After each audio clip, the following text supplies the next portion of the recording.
ভালো আছে তো? আর ভালো কোথায়, নাতির বিয়ে দেবো, সে টাকা পয়সা কিচ্ছু পাচ্ছি না। এখন আর ভালো কি করে থাকি মা? আমার একটা কথা যদি শোনো আর আমার কথা মতন যদি কাজ করো, তোমার নাতির বিয়ে দেওয়ার দায়িত্ব আমার। কি বলছো মা, সত্যি নাকি? হ্যাঁ। তা বলছি মা, কি কাজ করতে হবে? ওই যে তোমার বন্ধু আছে না, নারায়ণ? হ্যাঁ হ্যাঁ হ্যাঁ, আগে হ্যাঁ, আমার বন্ধু নারায়ণ।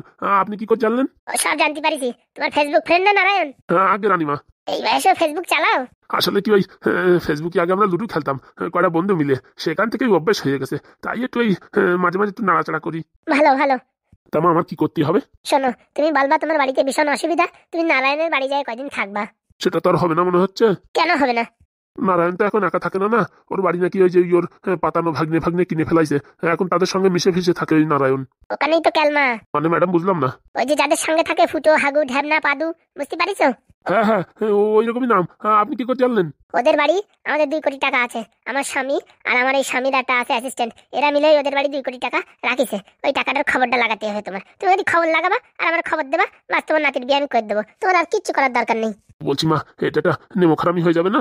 শোনো, তোমার আমি যেরকম বলছি সেরকম কাজ করো, কিচ্ছু করার দরকার নেই, বুঝেছো? আমি যা বলছি সেই হিসাবে কাজ করবা, তোমার কোনো দোষ আসবে না, আর কেউ জানতেও পারবে না। বলছি মা, বন্ধুর সাথে ধোকাগিরি হবে না? কিসের ধোকাগিরি? আমার বর যদি আমার ধোকা দিতে পারে, তুমি তোমার বন্ধুটি একটুখানি হালকা করে ধোকা দিতে পারবে না? আর তোমার বন্ধুর তো টাকা না, টাকা হচ্ছে আমাদের। আমার বর আমার কাছে সরাই নেওয়ার জন্য ওই বাড়ি মানে সুরক্ষিত ভাবে কোথাও না কোথাও সারিয়ে রাখিছে। সেই খবরটা তুমি খালি দেবা, আমাদের টাকা আমাদের ঘরে ফিরে আসবে। এই হচ্ছে ব্যাপার, এতে তো কোনো পাপ নেই না। তবুও মা, বলছি এতে আমার কোনো দোষ হবে না তো? কিচ্ছু হবে না, পিঁপড়েও টের পাবে না। তুমি এই বাড়ি যাই কদিন থাকবা, কি করে কি থাকবা সব আমি তোমার পাই টু পাই বোঝাই দিচ্ছি, বুঝতে পারিস? সেইভাবে বোঝাই দিলি পারে, তুমি সেইভাবে কাজ করবা। ঠিক আছে মা, তোমার কথা মতন আমি কাজ করবো, কিন্তু আমার নাতির বিয়েটা যেন হয়। তোমার নাতির বিয়ের ওই দেখাশোনাতে শুরু করে বিয়ের মণ্ডপ অব্দি ওই মোটামুটি সব দায়িত্ব আমি নেবো, বুঝতে পারিস? আচ্ছা গিন্নিমা। তাহলে এক কাজ করো, আমার স্বামীর আসার সময় হয়ে গেছে, তুমি ফুল বাগানে জল দাও, আমি তোমার আসছি, সব কিছু পাই টু পাই বোঝাই বলবো, সেই হিসাবে কাজ করবা, দেখবা ঝড়াত করে হয়ে যাবে। অসংখ্য অসংখ্য ধন্যবাদ মা, অসংখ্য অসংখ্য ধন্যবাদ। আমার সাথে ফাজলামি কি করে টাকা বের করতে এসে আমার জানা আছে। নির্ঘাত আমার বর আর কটকটি মিলে ওই ফুটের বাড়ি টাকা সারিয়েছে, আমি জানি না বুঝি? আসলে ডালে ডালে আমি চলি পাতায় পাতায়, ফাজলামো নাকি? এখনই আমার বর আসবে, আর সেটা নেকা কান্না দেবে, সে আমার জানা আছে আগেতে। বলবে কিছু হয় নাই, টাকা পয়সা সব উড়িয়ে গেছে, এইসব কথাই বলবে। গিন্নি গিন্নি, বাচ্চাটা রাস্তা পাওয়া গেছে। মানে টাকা পয়সা সব পাওয়া গেছে? পাওয়া যায় নাই, কিন্তু হাফ টাকার ব্যবস্থা হয়ে গেছে। হাফ টাকার ব্যবস্থা মানে বুঝলাম না। ওই যে আমাদের 2 কোটি টাকা ওই নারকেল বেগম আত্মসাৎ করেছি, সে তো আমরা বুঝতেই পারিছি, কিন্তু এখন আবার 1 কোটি টাকার ব্যবস্থা করে আইছি। কি করে? ওই নারকেল বেগমের কাছে যে মুচাকল বিক্রি করেছিলাম, সেটা আবার নষ্ট হয়ে গেছে। এখন রিপেয়ার করার জন্য আমরা 1 কোটি টাকা চাইছি। বাবা, আমি তো ভাবতেছি মুচাকল সারারে আমি একটু পদ্ধতি শিখবো। টিভি ছাড়লি 500 টাকা, মোবাইল ছাড়লি 2000 টাকা, আর মুচাকল ছাড়লি সিধাই 1 কোটি টাকা। জিনিসও তো সেই জিনিস। তাই তো ভাবতেছি ওই পাদুদের কাছ থেকে আমি বরং ওই মুচাকল ছাড়ার পদ্ধতিটা শিখে নেব। তা শিখলি খারাপ হয় না। তা কই টাকা, কই টাকা দাও দেখি, ছেলেটার আর বৌমারে এখন থেকে সোনার দোকানে পাঠাবো স্বর্ণকারের কাছে। টাকা এখনো পাইনি, কালকে সকালবেলা পাবো। এসব আদিক্ষার কথা শুনি না আমার শরীরে পুরো একদম বিষ উঠে আসে। আরে গিন্নি, কালকে সকালে 100% তোমার টাকা দিচ্ছি। বিয়ের কয়দিন বাকি আছে শুনি? আরে ওইসব শোনাশুনির দরকার নেই, ঝড়াত করে টাকা পাওয়া যাচ্ছে, তুমি একটু ধৈর্য ধরো। এইবারে টাকা পালি সব টাকা কিন্তু আমার হাতে দেবা, বলে দিচ্ছি। 1 কোটি টাকা তোমার হাতে তুলে দেবো, ঠিক আছে? আর আগে যে 2 কোটি, ও টাকাটা এখনো খুঁজে পাওয়া যায়নি, তবে খুব শীঘ্রই খুঁজে পাওয়া যাবে। হ্যাঁ ঠিক আছে ঠিক আছে, আপাতত 1 কোটি তো দাও। কিছু বলছো নাকি? না না, বলছি আগে 1 কোটি তো দাও, ছেলের বিয়েটা ভালো করে দিই, তারপরে 2 কোটির খবর নেওয়া যাবে। ঠিক বলেছো। তা বলছি কটকটি কই? কটকটি আর দাঁড়ায় নাই, সিধা চলে গেছে ওই ইটার বাড়ি, এই ফুটোর বাড়ি। বলছি আজকাল একটু কটকটি বেশি যাচ্ছে না ফুটোদের বাড়ি? ও বাবা, অত দামি জিনিস সারাতে হলে একটু সরু লাইন করতে হবে না? অত শত জানি না, আমার টাকাটা যেন আমি সকালে পাই। আচ্ছা। বলছি গিন্নি, বিশাল খিদে লাগিছে, কিছু খেতে টেতে দিতে। কেন বাইরে থেকে গিলে আসনি? না না, তোমার ছাড়া আমি কোনদিন খাই নাকি? ওরে বাবা, দরদ তো উঠতে যা দেখছি। চলো চলো, দুইজনে একসাথে খাবো, চলো। ওরে ভঙ্গি আমার সহ্য হয় না, কিন্তু এখন টাকার জন্য সহ্য করতে হবে, আর কি করা যাবে। আসো গিলে দাও। বৌতি ভালোবাসে যেরকম ডাকে না, আর থাকতে পারি না।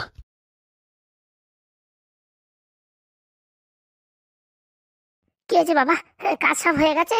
কাজ আর হলো কোথায়, এই মেশিন যেমন নষ্ট হয়ে গেছে, এখনো পুরোপুরি কাজ সাকসেস হয়নি, তার আগে নষ্ট হয়ে গেছে। আরে না না, নষ্ট হয়নি, ওটা সফটওয়্যার মনে উড়ে গেছে। পাদু তো ওইভাবে সেট করেছে যে 100 বার আধার কার্ডের নাম্বার দিয়ে সার্চিং করার পরে অটোমেটিক বন্ধ হয়ে যাবে। হ্যাঁ তাই তো বলেছিল।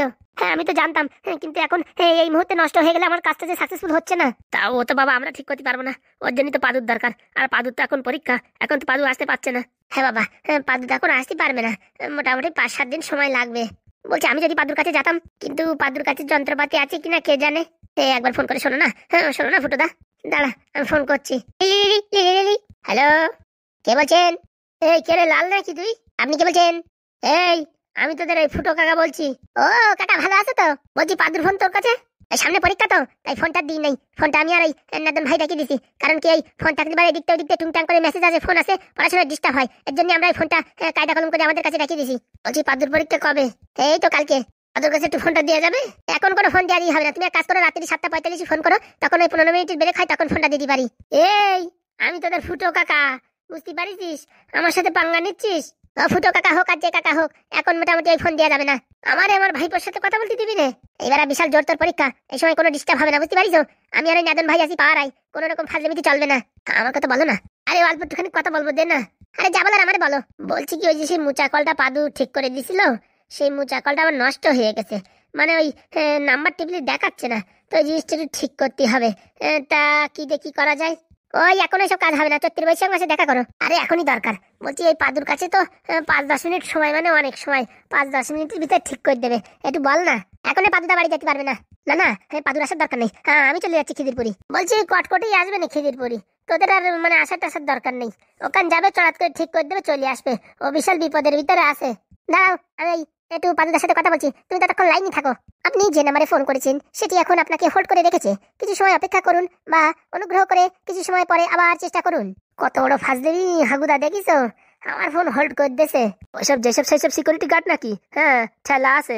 হোল্ডে থাকুন, কিছুক্ষণ ধরে থাকুন, আর না হলে কাটিয়ে দিয়ে 34 মাসে বৈশাখ মাসে ফোন করুন। শালারা কি জিনিস করিস রে বাবা রে বাবা, 34 মাসে বৈশাখ মাসে ফোন করতে বলতিছে, দেখিস? আমার সাথে একটু কথা বলাস। আমার সাথে কথা বলতে চাচ্ছে না, ওনার সাথে কথা বলাও। ঠিক আছে, তাই তুই বল। হ্যালো। আরে কখন থেকে হোল্ড করে রেখে দিছিস আমারে? হ্যাঁ, একটু কথাবার্তা তো বলতে পারিস না কি? আমার কান পান ঝালাপালা হয়ে যাচ্ছে, ওইসব ইংলিশে কি বলতিস আমি বুঝিও না। বলছি পাদুদা বলছে মেশিন নিয়ে আসতে পারিস, রাত্রি 9:45 পরে যখন একটু ব্রেক টাইম আছে, তখন চড়াত করে সফটওয়্যার মেরে দেবে, ঠিক হয়ে যাবে 5 মিনিটের কাজ। ঠিক আছে, আমি ওই কটকটি পাঠাচ্ছি। বলছি ওই পাঠানোর সময় না একটু ঝোলা গুঁড়া, একটু পাটালি গুঁড়া করে মুড়ি পাঠাই নে। এই ওখানে কি হোটেল বানাচ্ছিস নাকি তোরা এখানে বসে বসে? আরে বাবা, আমরা খাতে চাই না, এই পাদুদা খাতে চাইছে, সামনে পরীক্ষা তো, বোঝো তো। এই মনের ভিতর লোভ থাকলে পারে, অনেক কিছু মনে টনে থাকবে না রে, এর জন্য একটু পাঠাই নে। আচ্ছা রাখ দেখি। ঠিক আছে, আর বারবার ফোন করিও না, যা বলিস তাই করো। কি বলিছে? বলিছে তো অনেক কিছু হাগুদা। পাদু ভাইপো বলিছে কি, ওই 1 কিলো ঝোলা গুড়, 1 কিলো পাটালি গুড়, আর ওই 1.5 কিলো মুড়ি পাঠাতে বলিছে। এই সর্বনাশ, এখন ঝোলা গুড়ির দাম জানিস কিরকম? আর পাটালি গুড়ির দামও সেই মানে আকাশ ছোঁয়া দাম। তা এখন ভাইপো খাতে চাইছে, পাঠাবো না, সামনেই তো পরীক্ষা। সে নয় বুঝলাম, পকেট তো এখন শর্ট, অত মাল করে কোথায় পাবো? এক কাজ করো, তোমাদের কাছে 2 কোটি টাকা আছে না, ওখান থেকে কিছু টাকা বের করে নাও, ওইসব কেনার জন্য। সেসব রিজার্ভ ব্যাংকে চলে গেছে, এখন বের করা যাবে না। রিজার্ভ ব্যাংকে চলে গেছে মানে? আরে ভালো এক জায়গায় সারিয়ে থুইছি, সেখান থেকে আর বের করা যাবে না, যখন দরকার হবে তখন একবারে বের করা হবে। বলছি পয়সা ঠিকঠাক আছে তো? একদম সুরক্ষিত আছে। ওখান থেকে টাকা পয়সা লাগলে খরচা করো, কোনো সমস্যা নেই, আমি সব ম্যানেজ করে দেবো। না বাবা, ওইসব পাপের টাকার দরকার নেই। পাপের টাকা কোথায়? ওইসব তো মোচাকলের টাকা, সব ওই আপনার ছেলে তৈরি করেছে, আপনাদের প্রাপ্য টাকা।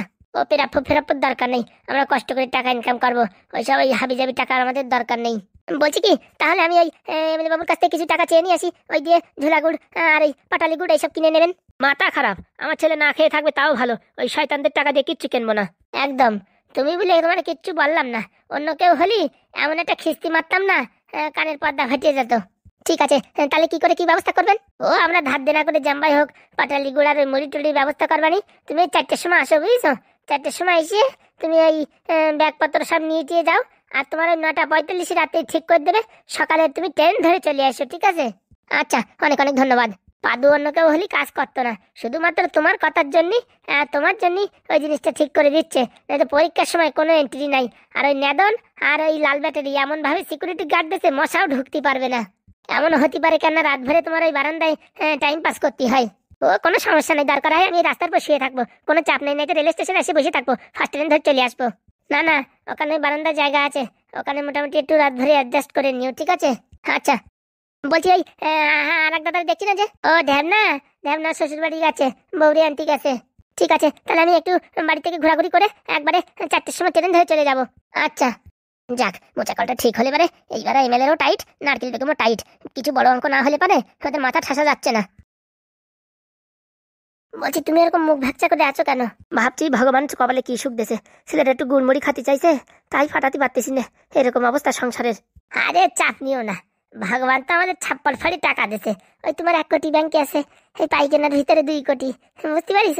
ওইসব টাকা আমরা ফেলাই রাখি গুড় ভিতরে, বুঝতে পারিস? সত্যি আমার মন যতই খারাপ থাকে না ফুটো, তোর কথা শুনলি না কিলিবিলি কিলিবিলি করে ওঠে। বলছে কি, ওই যে ঢ্যাবনা তো গেল 2 দিন হলো শ্বশুর বাড়ি, মালটা এখনো আসছে না, ওখানে কি ভালো মন্দ গেলতিছে নাকি? বলা যায়, শীতকালে গেছে তো, ওই একটু ঝোলা গুড়, ওই একটু শ্বাস পিটিয়ে, এই শালা কত কিছু খাচ্ছে, তা ঠিক আছে। মালটা আসুক আর কিছু না নিয়ে আসুক, ওর হয়েছে কপালে। আরে না না, বৌমা আমাদের ভালো আছে, ও না নিয়েও বাড়ি এসে বানাই খাওয়াবে না। তা ঠিক বলিস। তাহলে চল দেখি, বাজারে যে করে হোক মোটামুটি 1 কিলো ঝোলা গুড়, 1 কিলো পাটালি গুড় আর ওই 1.5-2 কিলো মুড়ি এই নেওয়ার ব্যবস্থা করতে হবে। তা বলছি, ওই তোমার মামার কাছে গেলি হতো, চার দোকানে কিরকম কি কেনা বেচা হচ্ছে, ওখান থেকে কিছু টাকা গায়েব করে লিবারে ভালো হতো।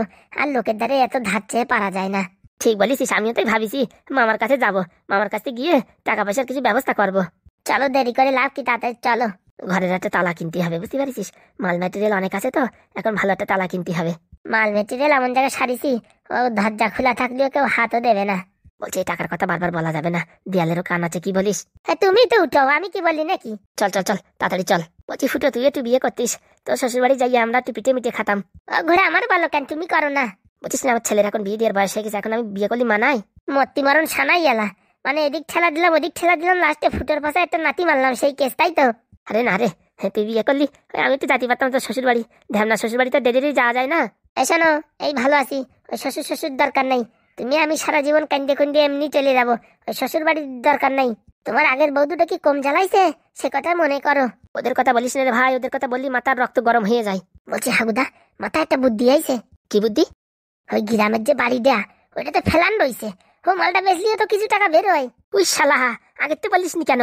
এই কথা তো আমার মাথায় আসেনি। বলছি কি, ওই বাড়ি তো তোমার বউরা দখল করে রয়েছে, ওই বাড়ি কি দেবে? সব ব্যবস্থা হয়ে যাবে, ভালো কথা বলছিস ভাই, এই অভাবের দিনে কিছু টাকা আসলি মোটামুটি ভালোই চলবে সংসার। বলছি, বাড়ি বিক্রি করলে কি পরে আর কিনা যাবে? ওখানে ফেলান রয়েছে, ভালোই রয়েছে। বলছি একটু ওইটা তুই ভাড়া খাটান যাতো, মাস গেলি 5-10 হাজার টাকা আসতো, বিড়ি খাওয়ার পয়সাটা অন্তত হতো। ঠিক বলেছিস, এদিকে ঝামেলাটা মিটে নিক, আর ওই পাদুর পরীক্ষাটা হয়ে নিক, তারপর দেখবো। ঠিক আছে, চলো তাহলে এখন তোমার মামার দোকান চলো। চল। বলছি বন্ধু, এখন কিন্তু তোর হাতের চাই কিন্তু জমে উঠিছে বললি হবে না। কি বলছিস সত্যি? হ্যাঁ, আস্তে আস্তে এখন তোর হাতের চাই আমার কাছে ভালো লাগছে। কি যে বলিস বন্ধু, এই কথা শুনে আমার মনটা পুরো তৃপ্তি হয়ে গেল। না না, আগে তোর ওই ভাগ্নে খুব সুন্দর চা বানাতো, এখন ওর মন প্রাণ কোন দিক উড়ে গেছে কে জানে, চা বানালি গালিই দিতে পারি না। হ্যাঁ দেখ, ধীরে ধীরে আবার তোর দোকানে লোকজন আসছে, আর সবাই তো বলছে এখন তোর চাই ভালো লাগে। ভালো হলেই ভালো। বলছি, এখন আর ভাগ্নে কেমন ব্যবহার করে তোর সাথে? হ্যাঁ, এখন মোটামুটি ঠিকঠাক আছে, কোনো সমস্যা নেই। ওই যখন ওই গ্রামের থেকে ওদের ওই বউরা আইছিল না, তখন এই আর কি একদম বিচুটি পানার মতন হয়ে গেছিল। তাদের দেখিস সিঙ্গেল থাকা কত ভালো, বিয়ে থাকা করা মানে জীবনে পুরো মনে হয় কি একটা মানে লঙ্কার গুঁড়ো ছিটানো। কথা বন্ধু একদম কারেক্ট বলিস। আমার বউ যখন ছিল না, সারাদিন খালি এ লাগবে ও লাগবে আমকা ঢামকা করতে করতে আর বলিস না, মাজার তাকি পর্যন্ত থাকতো না। এখন তো তাও মোটামুটি একটা ভালো পর্যায়ে আছে। বলছি, তোদের ভাগ্নে টাগ্নে এখন আর পয়সা করি চাই না? না না, এখন তো সব দোকানের জিনিসপত্র আমি উঠাই, আমি বেচা কেনা করি, আর মোটামুটি এই কয়দিন কাজবাজ করে 5,000 টাকা গুছাই ফেলাইছি। বাবারে বাবা, বিরাট বড় তীর মারিছিস রে, 5,000 টাকা গুছাই ফেলাইছিস। ভাবতেছি তোরা একদিন ছোট্ট করে একটা পার্টি দেবো। তার আর দরকার নেই ভাই, তুই ভালো থাকলে আমি তাতেই ভালো। বলছি, আমার বাড়ি আর কবে আসবি বলতো? আসবো আসবো, দেখি ভালো মতো করে একটা হরিসভা টরিসভা কর, তো বাড়িতে বলিয়ে তারপরে আসবানি। ঠিক আছে, আর 2জন লোক গোছাই হরিসভা চালু করে দেবানি। কি হ্যাঁ বন্ধু, আমায় ভুলে গেলে নাকি? আরে তুই এতদিন পরে, তোরা তো আমার ভুলেই গেছিস, আর কি করবো বল। বলছি, এখনো সেই লুঙ্গি পরে আছিস? তুই দিছিস বন্ধু গিফট, তোর ছেলে পাঠাইছে আমেরিকার মাল, এসব কে ফেলানো যায়? নারায়ণ, কেমন আছিস বন্ধু? ভালো আছি বন্ধু, তো এতদিন পরে আমাদের কথা মনে পড়লো? আর বলিস না, বাতের বেটাটা যেরকম চড়িয়ে উঠিছে, কোনো জায়গায় যাইয়ে শান্তি নাই। তো আজকে হঠাৎ করে কি মনে করে একটা কাজের জন্য আইসি বন্ধু। কি কাজ বন্ধু? শুনেছি নারায়ণের চার দোকানে কি ভালো চলছে, তা আমার বাড়ির সামনে ভাবিছি ছোট্ট করে একটা চার দোকান দেবো, তা বন্ধুর কাছে একটু ফর্মুলা শিখতে আইসি। দেখ ভাই বন্ধু, আমি তো ধাক্কা খাতি খাতি শিখেছি, তো তোর আমি একদিনে কি করে শেখাবো? আমার সাথে কয়দিন না থাকলে কি করে তোর শেখাবো বলতে দেখি? তার জন্যই তো আইসি, ভাবিছি 3-4 তোর কাছে থাকিয়ে যাবো, আর এই চা বানানোর ফর্মুলা শিখে যাবো, তারপরে ঘরের সামনে ছোট্ট করে একটা দোকান দেবো, আর এই নাতিটার বিয়ে দিলি পারে, তারপরে তো আমি খালি কি আর করবো, বসে বসে চা বানায়, যা 2 টাকা 4 টাকা হয় তাই কি সংসার চলে যাবে। আরে বলছি কি, ওইসব চার দোকান ভাত দোকানের দরকার নেই বুঝেছিস। তুই এক কাজ কর, আমার বাড়ি এসে থাক, আমার বাড়ি কেউ নাই, তুই আসবি আর এই নারায়ণ আসবে, 3জনে মিলে হ্যাঁ দিন ভরে তাস খেলবো, আর আমার ছেলে যা আমেরিকার থেকে টাকা পাঠায় সেই টাকাই খেয়ে পারি নে। না বাবা, তুমি বন্ধু এখন টাকা পাঠাচ্ছে, টাকা জমাই রাখো, বলা যায় ছেলে যেদিন বিয়ে থাক করবে, তখন যদি পয়সা করি না পাঠায় তখন কি করবা? না না, ওর ছেলে খুব ভালো, সে ভালো থাকলে ভালো, কিন্তু আজকাল দিনকার যা পড়িছে, বিয়ে তারপরে সব রঙ্গমঞ্চ বদলাই যায়। ওটাই যুক্তি আছে, আমার শরীরে এখনো শক্তি কম আছে নাকি? তখন আমিও আমার ঘরের সামনে একটা চার দোকান খুলে দেবো, 3 বন্ধুর চায়ের দোকান। সত্যি বন্ধু, তুই যা এখনো কমেডি করিস আর কি বলবো। তা কাজ কর, আমাদের বাড়ি 2-3 দিন থেকে যা, তোর আমি সব ফর্মুলা শিখাই দেবানি। আচ্ছা বন্ধু। বলছি তোর বাড়ির লোকে আবার কিছু বলবে না তোমারে? না না, আমাদের বাড়িতে একটা পান্তশালা, যে আসে সেই থাকে, ও নিয়ে কোনো চাপ নাই, খাওয়া দাওয়ারও চাপ নাই, শোয়ার জায়গারও চাপ নেই। তুই নারায়ণ বিশাল চালু, সব বন্ধুগুলোর তোর বাড়ি ডেকে নিয়ে যা, আর আমি এখানে বাড়ি বসে একা একা রাত্রি মাসামাসি মারি, তা কি করবো? বলছি আমাদের পুরনো সেই লুডুটা আবার চালু করা যায় না? হবে হবে, শোন এক কাজ কর, তুই 3 দিন এদের বাড়ি থাক, শিখি টিকে চা বানানো, তারপর আমাদের বাড়ি কিন্তু একটা ছোট্ট করে হরিসভা পার্টি হবে। আচ্ছা। মামা, ও মামা, ওই দেখ তোর ভাগ্নি আইছে, আসো ভাগ্নি আসো। শুনতেছি চার দোকানে নাকি আবার নতুন করে লোকজন আসা শুরু করেছে। আর বললো না, তোমার মামা আবার নতুন করে ভালো করে চা বানাচ্ছে, লোকজন এখন ধীরে ধীরে আসছে। বলছি মামা, তোমার কাছে একটা কাজে আইছিলাম। বল ভাগ্নে বল। ওই বলছিলাম কি, পাদুরি 1 কিলো পাটালি গুড় আর 1 কিলো ওই ঝোলা গুড় পাঠাতে হবে, তা 500 টাকার দরকার, দিতে পারবা? এই কালকে পরশু দিনকে ফেরত দিয়ে দেবো। কি যে বলিস, দিতে পারবা মানে? হ্যাঁ, আমার টাকা তো তোদের টাকা, আবার এইসব কথা বলছিস কেন? না না মামা, তুমি যা কষ্ট করো, তোমার টাকা নিয়ে মানে বিশাল পাপ করা কাজ। এরকম কথা বলি কষ্ট দিস না। বলছি মামা, ওই যে দুটো বন্ধু তোমার একই রকম দেখতেছে। ওটা হচ্ছে আমাদের সেই পুরাতন বন্ধু, আমিও এরকম স্টাইলে দাড়ি ফাড়ি ডাকিছিলাম, কিন্তু আমি একটু ব্রাহ্মণ মানুষ, তো তো এরকম ডাকলি এবার ভালো দেখায় না, নাই তো আমরা 3 বন্ধু একই ড্রেস, একই প্যান্ট, একই জামা পরে স্কুলে যেতাম সব সময়। ও বাবা, তাই নাকি? ঠেলা আছে? তা বলছি আরো কিছু টাকা নিয়ে নাড়ু চাড়ু বানাই দিলি হতো না? না, এখন নাড়ু বানানোর সময় নেই, এমনি একটু ঝোলা গুড় খাতে চাইছে, তাই আর কি পাঠাই দিলেই হবে না। এই যে ধরো ভাগ্নে, বলছি 500 টাকা কি হবে? হ্যাঁ হয়ে যাবে, ওতে কোনো চাপ নেই। বলছি মামা, আসি তাহলে। বলছি ভাগ্নে, একটা কথা বলবো? একটা কেন, 10টা বলো মামা। বলছি আমার বন্ধু আইছে, ওই বন্ধু একটু চা বানানো শিখতে চাই, তা আমার কাছে 2-3 দিন থাকবে, কোনো অসুবিধা নেই তো? কি যে বলো মামা, আমাদের বাড়ি কি লোকজন কম থাকে? যার যখন ইচ্ছে এসে থাকবে, আর খাওয়া দাওয়া আর কি খাবে, ভগবানের সৃষ্টির জিনিস খাবে আর কি খাবে। এসব কথা বলি মামা, লজ্জা দিও না, তোমার একটা কেন, সব বন্ধু নিয়ে আসো তো, কোনো চাপ হবে না। অনেক অনেক ধন্যবাদ। তা বলছি কি, আবার চা বানানো শিখবে? ভাগ্নে আমি? কোনো সমস্যা নাই মামা, চলে আসো। এই ঠান্ডার ভিতরে ক্যাতা কম্বল মুড়ি দিয়ে গায়ে দিয়ে খালি চা বানানো শিখবা, কোনো সমস্যা নাই, চলে আসো। আচ্ছা ভাগ্নে। ধরো হাগুদা, টাকাটা ধরো। আরে তোর কাছে থাকাও যে আমার কাছে থাকা, তাই চল চল চল, বাজারে চল, তাড়াতাড়ি চল। গুড়টা কিনে আবার ওই কটবটির কাছে দিয়ে দিতে হবে। আরে 5 মিনিটের কাজ, যাবো আর হয়ে যাবে, চল। তাহলে তো কথা হয়ে গেছে, এখন আর কোনো চাপ নাই। বলছি বন্ধু, তুইও চল, আজকে 3 জনে মিলে বিশাল পার্টি করবো। আমিও যাবো, চল না তো, বিশাল মজা হবে। চলো তাহলে, একদম খেলাই যাবে লুডু, বিশাল মজা হবে, চলো। মা, বাবা আমার বলছে হোস্টেলে পাঠাই দেবে, কাজটা কি ঠিক করবে তুমি বলো? তোর নামে যত রিপোর্ট আসতেছে তাতে কি করবে বল তুই? আমি কি করেছি, কি করেছি বলো? তুই বলে আম গাছের মগ ডালে বসে বিড়ি খাচ্ছিস, এইটা ফালতু কথা কে বলে? কে বলে তুমি বলো? তোর বাবা এসব কথা শোনার পর রেগে গেছে, বলছে ওরা রাখবো না, ওরা হোস্টেলে পাঠাবো। মিথ্যে কথা মা, মিথ্যে কথা। আমি বিড়ি খাবো কিসের জন্য? আমার বাবার কি পয়সা নেই? আমি খালি তো সিগারেট খাতাম। কথায় কথা বলবি না, সব কথায় তর্ক করিস বলেই তোর আজকে এই দশা। সত্যি বলছি মা, আমি কোনোদিন বিড়ি খাইনি। তাহলে তোর নামে বিড়ির কথা উঠলো কেন? ওই নলেন কাকা সেদিন কেমন বলিতে কি 1 প্যাকেট বিড়ি কিনে এনে দে, সেই বিড়ি কিনতে গেছি, তারপর কিটা কিটা দেখিছে, সেই কথা আমার বাবালে বলিছে। আমি যদি বিড়ি খাই তা আমি কিনতে যাবো কিসের জন্য? আমার কি বুদ্ধি নাই নাকি? লোকের উপকার করতে গেছি, এখন আমার নামে দোষ আইছে। দাঁড়াও, ওই নলেনের বাচ্চাদের ছাড়বো না, ওদের বাড়ির মুরগি সব চুরি করে খাইয়ে ফেলাবো। শোন বাবা, তুই একটু বোঝার চেষ্টা কর, তুই আমাদের একটা মাত্র ছেলে। তুই যদি পড়াশোনা না করিস, এসব হাবি জাবি কাজ করে বেড়াস, তাহলে তোর বাবার মান সম্মান থাকবে বল? দেখো মা, আমি ভালো করে পড়াশোনা করি, আমি খালি একটু ফাজলামি করি, তাই বলে বিড়ি খাই নাকি? একটু বলতে পারতে কথা বলে কেন? আমি তো সব জানি না, তোর বাবা এখন বলিছে তোরে নিয়ে ওই যে পাদুদের বাড়ি রেখে আসবে। আমি কোথাও যাবো না, আমার বন্ধু বান্ধব সব এইখানে, আমি এখানেই থাকবো, আমি কোথাও যাবো না। পড়াশোনার নামে ডং ডং সব কাজে উস্তাদি তোমার, আমি দেখেছি তুমি বিরাট ফাজলিমিতি করো। বলছি মা, আমি আর কোনো ফাজলিমিতি করবো না, আমার হোস্টেলে পাঠায় না মা, হোস্টেলে নাকি বিশাল কষ্ট, ওখানে জামা প্যান্ট ধুতে হয়, সবকিছু কাজ করতে হয়, আমার নিজের সবকিছু গোছগাছ করতে হয়, আমি পারবো না মা, পারবো না। পড়াশোনা করবো না, ফাজলিমিতি করবো, তা কি করবো? তোমার হোস্টেলে ভর্তি করতে হবে, তোমার বাবা চেটিয়ে গেছে, আমার কোনো কথা শুনবে না। ও মা, তুমি তো বলে বুঝাও না, আমি চলে গেলি পালে তুমি আমার তালা কি করে থাকবা, আমাদের তো বিরাট কষ্ট হবে। এখনো ভদ্র হয়ে যা, আমি তোর বাবারে বুঝে টুঝে বলতে পারি। বলো মা, তুমি বলো, আমি আমার বন্ধুর সাথে কি করে যাবো? বন্ধু না থাকলে যে আমার জীবন পুরো ফাঁকা। শোন, ভালো করে পড়াশোনা কর, আর এসব আকাশ কুকাশের দ্বারা কোথাও যাবি না, বলে দিচ্ছি। তোর বাবার এইবারের মতন বুঝাতে পারি, কিন্তু তোর বাবা আমার কথা শুনবে তার কোনো গ্যারেন্টি নাই।